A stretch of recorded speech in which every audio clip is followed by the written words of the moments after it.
जो शोर मचाते हैं भीड़ में, भीड़ ही बनकर रह जाते हैं। वही पाते हैं ज़िंदगी में कामयाबी जो खामोशी से अपना काम कर जाते हैं।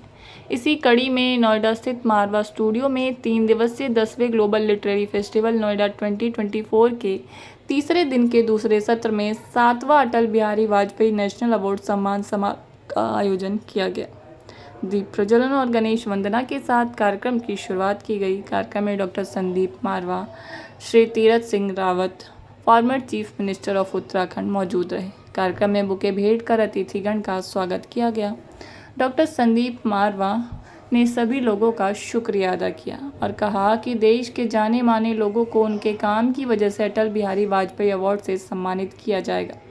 यह अवार्ड आर्ट कल्चर को आगे बढ़ाने के लिए राष्ट्र में दिया जाता है। साथ ही Shri Tirath Singh Rawat, former chief minister of Uttarakhand, ने कहा कि कला और संस्कृति के क्षेत्र में बेहतरीन काम करने वाले लोगों को यह अवार्ड दिया जाता है।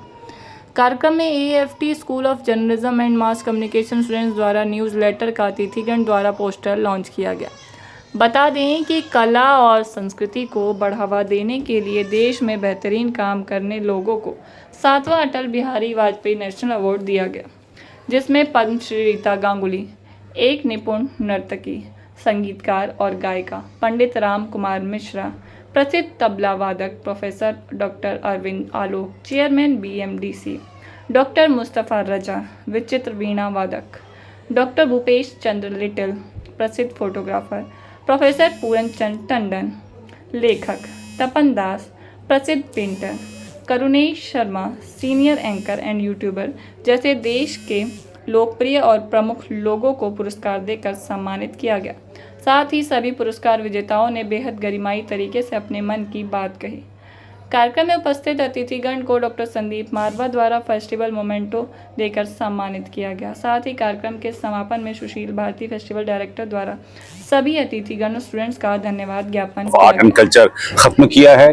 देश भर से 10 ऐसे लोगों को सम्मानित किया गया है जिन लोगों ने देश में आर्ट और कल्चर के प्रति जिनकी सिर्फ रुचि ही नहीं बल्कि एक उन्होंने ऐसा मकाम हासिल किया है जिसके लिए एशियन एकेडमी ऑफ आर्ट्स मजबूर हुआ है उनको ये राष्ट्रीय और अंतर्राष्ट्रीय अवार्ड देने के लिए। मुझे खुशी है कि हमारा एक संपर्क रहा है आदरणीय भूतपूर्व प्रधानमंत्री अटल बिहारी वाजपेयी जी के साथ। मैं तो उन्हें बचपन से देखता चला रहा हूं। हमारी खान मार्केट की कॉन्स्टिट्यूएंसी जो सेंट्रल दिल्ली पड़ती थी उसके वो मेंबर पार्लियामेंट थे और उन्हें मैं वहां पर अक्सर आता जाता देखा करता था। मैं उनसे प्रभावित हुआ और मुझे याद है बचपन में मेरे पिताजी ने मुझे एक पश्तो में एक फ्रेज दिया था, ज़बान शिरी मुल्क गिरी, कि जिसकी जबान मीठी होती है वो देश का राजा भी हो सकता है।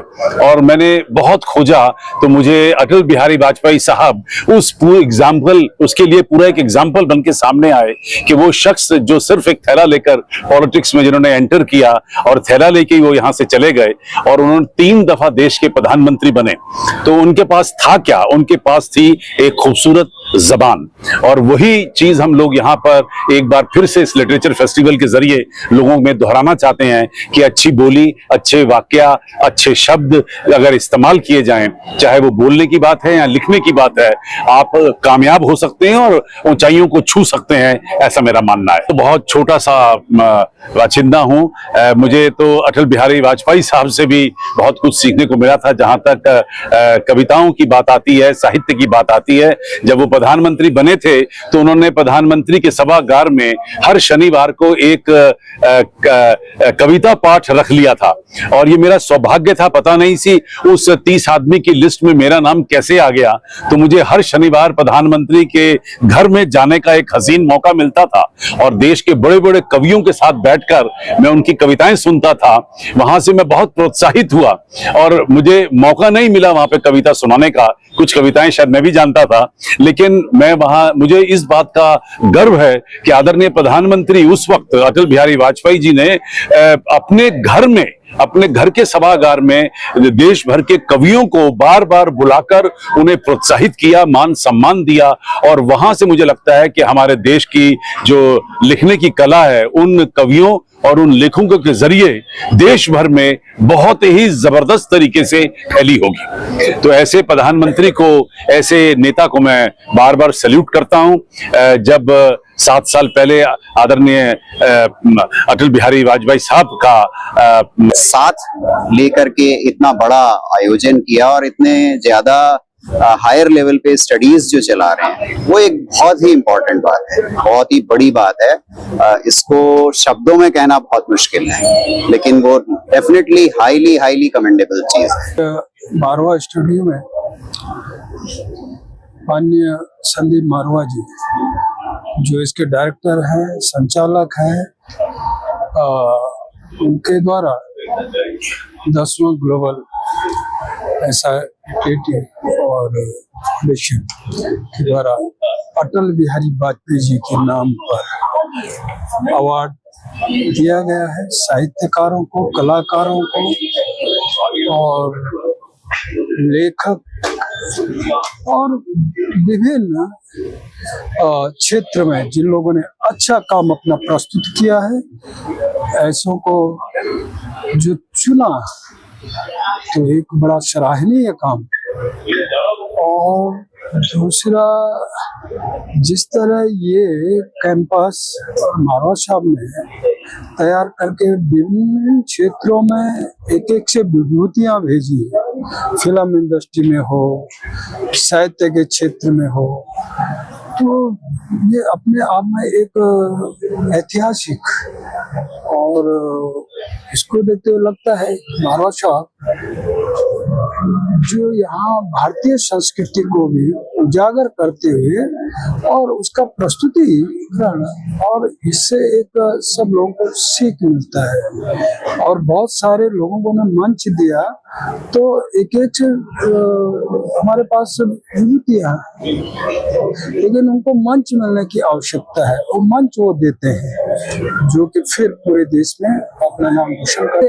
अटल बिहारी वाजपेयी जी का आज जिस तरह का व्यक्तित्व और जिस तरह का उनका चर्चा राजनीतिक क्षेत्र में होते हुए भी साहित्य और कवि और लेखक, ये सब चीज उनने कूट करके भरा था, जबकि संभव नहीं होता राजनीतिक व्यक्ति और इस सब चीजों में, और ये केवल मात्र अटल जी में ही था, दिखता था।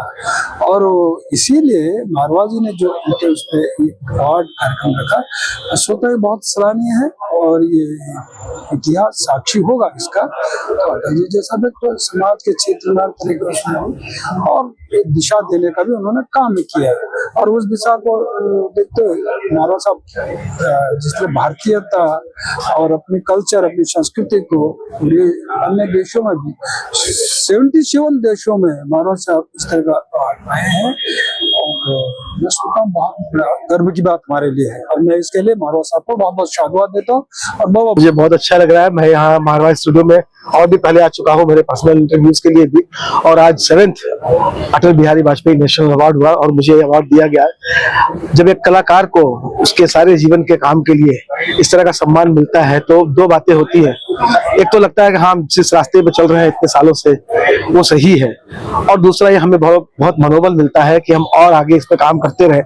मैंने अभी अपने जीवन के 60 साल पूरे कर लिए, जिसमें से 50 वर्ष जाता है सिर्फ इस म्यूजिक को। मैं तबला फील्ड से हूँ, बनारस घराने से हूँ, तो इस फील्ड को जाता है, तो वो 50 साल की जो हमारी मेहनत होती है उसके लिए इस तरह के जो सम्मान और ऐसे जगह से सम्मान जहाँ पे भी लोग कला को और साहित्य को समझते हैं, ऐसे जगह से अगर ये सम्मान आता है तो उसकी खुशी और सभी सम्मानों से बहुत ज्यादा होती है।